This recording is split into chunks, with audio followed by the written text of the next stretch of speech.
Siku zote mambo matukufu hayapatikani isipokuwa kwa tabu ya nafsi. Nafsi idhikike ndiyo hupatikana matukufu, na wala hakuna namna ya kuvuka mtu akayafikia hayo matukufu isipokuwa apite juu ya daraja la tabu. Kwa nini? Kwa sababu siku zote starehe haitafuti kwa starehe, wala raha haitafuti kwa raha. Mtu yoyote ambaye anataka utukufu, mwanzo lazima apate tabu. Utukufu unakuja baada ya tabu.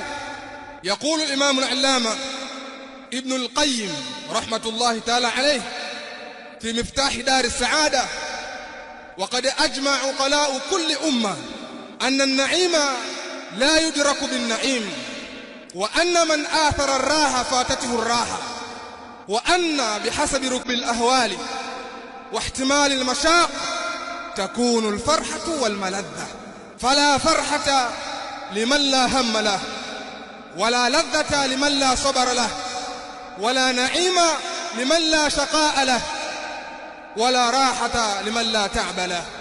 Anasema al-Imam Ibn al-Qayyim, wamepatana, wamekubaliana watu wenye akili katika kila umma juu ya kwamba starehe haipatikani kwa starehe, neema haidirikiwi kwa neema, na yeyote ambaye atakayependelea raha, basi raha ya kweli itamfutu.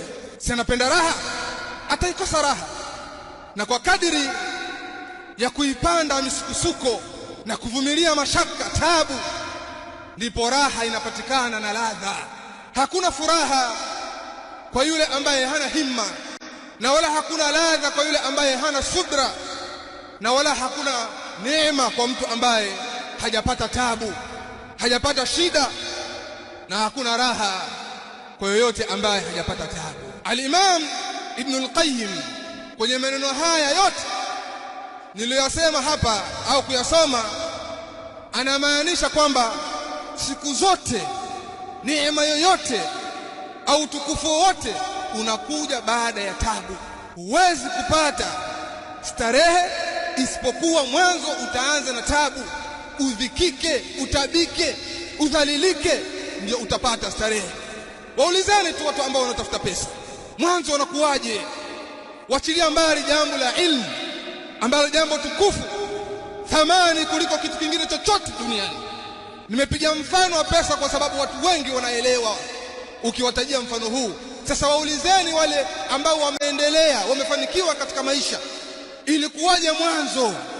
Watakusimulieni kwamba mwanzo ilianza tabu, ilianza dhiki, alafu mwisho Allah subhanahu wa ta'ala akawapa maisha. Kadhalika katika ilmu, katika utukufu, lazima tabu ianze kisha upate huo utukufu.